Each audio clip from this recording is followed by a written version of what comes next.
S'il y a un shonen qui met absolument tout le monde d'accord, c'est bien Hunter x Hunter ou Hunter x Hunter pour les plus pointilleux. Que vous soyez fan de Naruto, DBZ, One Piece ou peu importe, tout le monde a l'œuvre de Togashi dans son top 3 ou top 5 des meilleurs shonen de tous les temps. Pourquoi tout le monde kiffe Hunter x Hunter ? Pourquoi est-ce qu'à chaque fois que je parle de cet animé ou de ce manga à une personne, il me dit oui, pas de souci, c'est validé, j'ai kiffé, j'ai apprécié, je n'ai rien à lui reprocher. Pour moi, Hunter x Hunter est le shonen parfait. Et cela pour plusieurs raisons. Premièrement, le développement des personnages. Que ce soit Gon, Killua, Kurapika ou même Leolio, les 4 personnages principaux et pas que, vous allez les voir évoluer petit à petit. Au départ, vous avez l'impression que c'est un shonen pour enfants, que c'est un shonen classique, que c'est une œuvre pour gamins. Mais petit à petit, les protagonistes vont être confrontés à des situations où le manga va prendre une tournure totalement différente. Et c'est ça qui me fait kiffer cette œuvre. Les personnages vont être confrontés à des dangers, à des dilemmes moraux, ou même parfois à des situations très hardcore ou des relations assez particulières, notamment Hisoka, Gon. Le côté VIOL, ce n'est pas là pour rien. Togashi ne fait absolument pas ça pour rien. Il y a un côté la maturité contre l'adolescence, la fougue contre la sagesse et la tranquillité, parce qu'Hisoka c'est quelqu'un qui est absolument calme tout le temps, qui contrôle la situation tout le temps, et l'opposition entre ces deux personnages, elle vient refléter vraiment l'évolution de Gon. Comment va-t-il évoluer? Et c'est ça qui obsède Hisoka, c'est de savoir ce qu'il va devenir. Pareil pour Killua, sa relation avec sa famille, le fait qu'il vienne d'une famille de mecs complètement starbés et complètement dingos, et que lui se refuse à cette destinée, se refuse à cet avenir-là, parce qu'il a rencontré Gon, parce qu'il a rencontré un groupe d'amis avec lequel il va essayer d'évoluer, de changer et de devenir quelqu'un de bon. C'est ça qui fait la magie d'Hunter x Hunter, c'est vraiment cette dichotomie, cette fracture entre le côté mature et le côté enfantin. Bien évidemment, ça passe par le dessin, ça passe par ces gros traits ronds. Gon et Killua, on dirait des personnages de dessin animé pour enfants. Et l'animé, ça vient encore plus sublimer ça. Je parle bien évidemment du remake de l'animé de 90, parce que l'animé de 90, on sent quand même qu'il y avait un côté beaucoup plus sombre. On sent qu'ils ont voulu tout de suite montrer aux spectateurs que ce n'était pas un manga animé pour enfants. Alors que ce qui est un peu plus intelligent dans l'animé des années 2010, c'est qu'il y a ce côté enfantin dans le dessin, même dans la DA, les couleurs hyper vives, etc. Alors qu'au final, parfois vous allez tomber sur des scènes ou sur des personnages, mais vous dire mais c'est pas possible. C'est pas du tout un shonen pour adolescents, on est sur un seinen. Et c'est ça moi qui m'a frappé dans ce manga, dans cette œuvre, c'est tout le temps surprenant. Hunter x Hunter, c'est constamment surprenant. Bien évidemment, au niveau de l'intrigue, il y a énormément de personnages, énormément de croisements d'histoires, et on n'est pas concentré uniquement sur les personnages principaux, vous avez pu le voir, notamment l'importance de l'arc Chimera Ant, avec des personnages qui prennent une prépondérance dans l'œuvre. Même pendant l'arc Urshin City, qui est mon arc préféré, on a pu voir la brigade fantôme, on a pu voir Kuroro Lucifer, on a pu voir la famille de Killua prendre une place importante, et même le fait que Kurapika disparaisse de l'œuvre pendant un long moment, pareil pour Gon et Killua, même là dans le manga actuellement ou dans les scans si vous les lisez, on sait que c'est Kurapika un petit peu qui prend le relais et Gon et Killua sont mis sur le côté. Ça c'est un truc qui vient un petit peu changer des shonen classiques, on va suivre réellement un personnage ou un groupe de personnages tout au long de l'œuvre. Et c'est ça qui fait que ce manga animé, c'est un bijou. Vous devez lire ou regarder Hunter x Hunter, même si je sais que vous êtes extrêmement nombreux à l'avoir déjà fait. C'est une œuvre majeure et une œuvre vraiment entre le seinen, entre le shonen, même si bien sûr on reste sur des codes classiques, c'est une œuvre qui va vous surprendre quoi qu'il arrive. Et bien sûr tous les dilemmes moraux et tout le côté philosophique de l'œuvre qui va venir impacter les personnages, le sacrifice, l'amitié, le deuil, le don de soi, faire passer les priorités, essayer de grandir, de mûrir. C'est pour ça qu'on a des adolescents de 12 ans. On va les voir grandir, on va les voir évoluer, comment les deux vont réagir face à des dangers, et on le voit avec Gon et Killua, ils réagissent constamment différemment, et chacun va apporter quelque chose à l'autre, et c'est ça qui fait la richesse de cette œuvre, c'est les situations différentes, les réactions différentes, les tempéraments différents, tout ce que peut apporter les personnages qui viennent graviter autour de Gon et Killua, c'est ça qui fait la richesse d'Hunter x Hunter. Et comment ne pas parler d'un des points forts du manga qui vient encore une fois briser les codes des autres shonen, c'est le système de combat.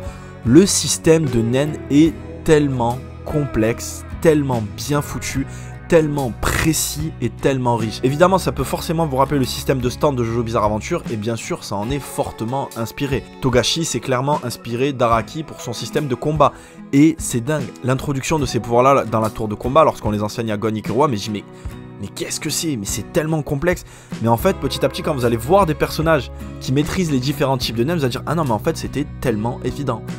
Une fois que vous avez compris le système, que vous l'avez retenu, Tout est tellement logique, tout s'emboîte parfaitement, il n'y a aucune erreur dans le système de combat, aucune incohérence.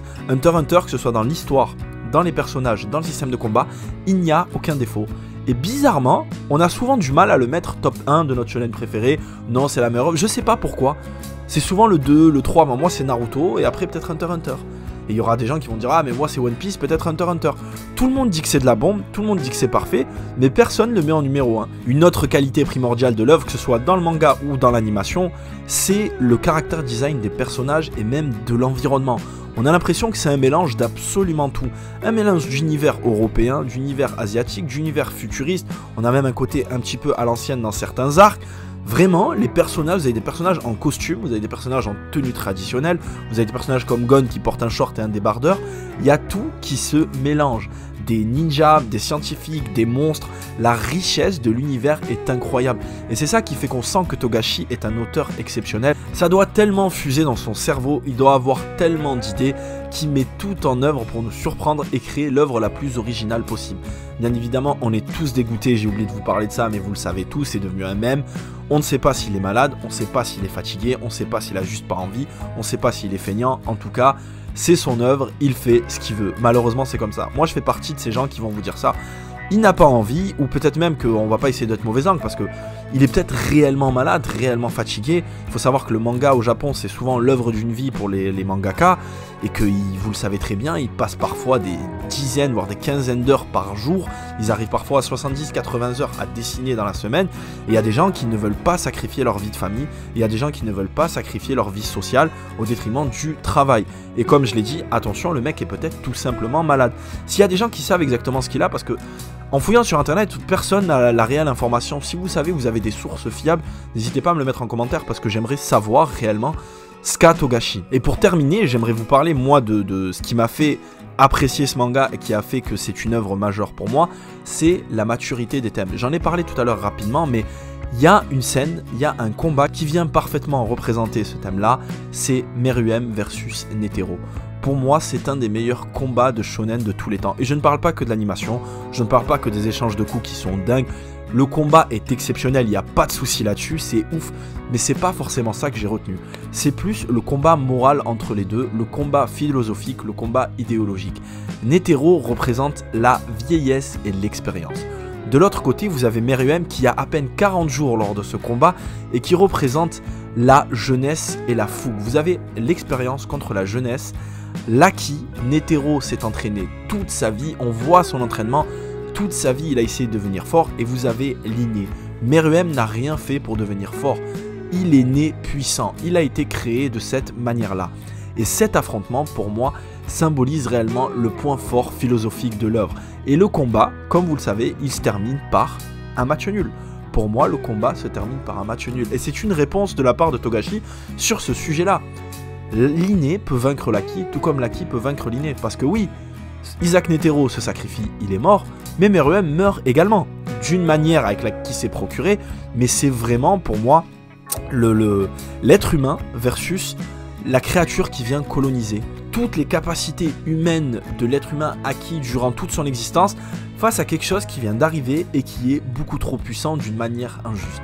Le combat Isaac Netero versus Meruem, c'est l'un des meilleurs combats, tout shonen confondu. Bien sûr, il n'y a pas que ce combat-là qui a des thèmes philosophiques, vous avez aussi pour moi le thème des conséquences. Tous les actes d'Hunter x Hunter ont des conséquences. Gon se transforme face à Pitou, ça va lui coûter son haine. Killua, pareil avec sa petite sœur, lorsqu'il essaye de prendre sa petite sœur sous son aile, essayer de l'éduquer, essayer de la retirer un petit peu à sa famille, ça va avoir des conséquences. Toutes les actions de cette œuvre ont des conséquences. Vous avez bien évidemment la relation paternelle entre Gon et son père Jinfrix, ou plutôt l'absence de relation paternelle, parce que contrairement aux autres animés, là pour le coup il n'y en a absolument pas, et le mec réagit comme un mec hyper irresponsable. Et c'est ça encore une fois qui vient un petit peu casser les codes classiques. Vraiment, Hunter x Hunter, une œuvre majeure, une œuvre que je conseille à tous, pour les non-initiés comme pour les initiés. De toute façon, j'imagine que tout le monde a vu ce petit bijou. Lisez les scans, même si c'est un petit peu digeste, il y a énormément d'écriture, il y a énormément de descriptions, etc. Mais c'est pas grave, ça en vaut la peine. On espère tous que Togashi va revenir d'une manière plus régulière, et s'il ne revient pas, bah tant pis. Profitez de ce qui a déjà été fait, profitez de l'anime, profitez du manga, et il faudra peut-être accepter un jour que nous n'aurons jamais de suite à Hunter x Hunter. Merci à tous d'avoir regardé la vidéo. Pour ceux qui ont apprécié, dites-le moi en commentaire. Merci et ciao, à la prochaine.